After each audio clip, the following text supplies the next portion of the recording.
शुंभ निशुंभ वध की कथा त्रेता युग में दो असुर भाई थे, शुंभ और निशुंभ। ये असुर अत्यंत पराक्रमी और घमंडी थे। उन्होंने ब्रह्मा जी की कठोर तपस्या करके यह वरदान प्राप्त किया कि देवता, असुर, यक्ष, गंधर्व या मनुष्य कोई भी उन्हें मार न सके। लेकिन ब्रह्मा जी ने यह भी कहा था कि तुम्हारी मृत्यु किसी स्त्री के हाथों होगी। इसी वजह से दोनों असुर निश्चिंत हो गए, क्योंकि उन्हें लगता था कि कोई स्त्री उनका सामना नहीं कर सकती। स्वर्ग पर अधिकार। धीरे धीरे शुंभ निशुंभ ने अपनी शक्ति से देवताओं को पराजित कर दिया। सभी देवता अपना राज्य छोड़कर इधर उधर भटकने लगे। वे सब मिलकर हिमालय पर देवी के पास पहुंचे और सहायता की प्रार्थना करने लगे। देवी का प्रकट होना देवताओं की पुकार सुनकर पार्वती जी स्नान करने गईं। उसी समय उनके शरीर से एक दिव्य आभा प्रकट हुई और वही कात्यायनी चंडिका देवी के रूप में प्रकट हुई। देवी के सौंदर्य और तेज की चर्चा सुनकर शुंभ निशुंभ के दूत उनके पास आए और कहा, हमारे स्वामी तुम्हें अपनी रानी बनाना चाहते हैं। तुम जैसी सुंदर देवी के लिए वही योग्य हैं।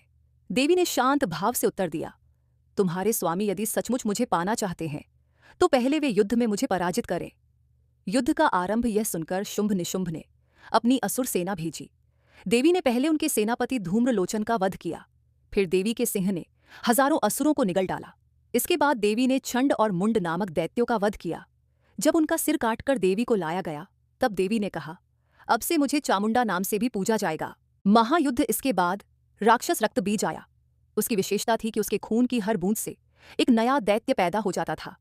देवी ने क्रोधित होकर कालिका को उत्पन्न किया। काली ने अपना विशाल मुंह फैलाकर रक्त बीज के रक्त को चूस लिया और उसे पूरी तरह नष्ट कर दिया। शुंभ निशुंभ का अंत में स्वयं निशुंभ युद्ध के लिए आया। देवी ने उससे कहा, तुम अपने बल पर बहुत घमंड करते हो, अब देखो शक्ति किसे कहते हैं। भयंकर युद्ध हुआ और देवी ने त्रिशूल से निशुंभ का वध कर दिया। उसके बाद शुंभ स्वयं आया। उसने कहा, देवी तुम अकेली नहीं, ये सब देवियां तुम्हारी सहायता कर रही हैं। देवी मुस्कुराकर बोली, ये सब मेरे ही स्वरूप हैं। यह कहकर सभी देवियां, काली, चामुंडा, कात्यायनी आदि, पुनः देवी के भीतर समा गईं। फिर देवी और शुंभ में भीषण युद्ध हुआ। अंततः देवी ने शुंभ को आकाश में उठाकर भूमि पर पटक दिया और अपने त्रिशूल से उसका वध कर दिया। फलस्वरूप शुंभ निशुंभ के मारे जाने के बाद देवताओं को पुनः उनका स्वर्गलोक प्राप्त हुआ। सभी देवताओं ने मिलकर देवी की स्तुति की और धन्यवाद किया। शेयर एंड सब्सक्राइब करें।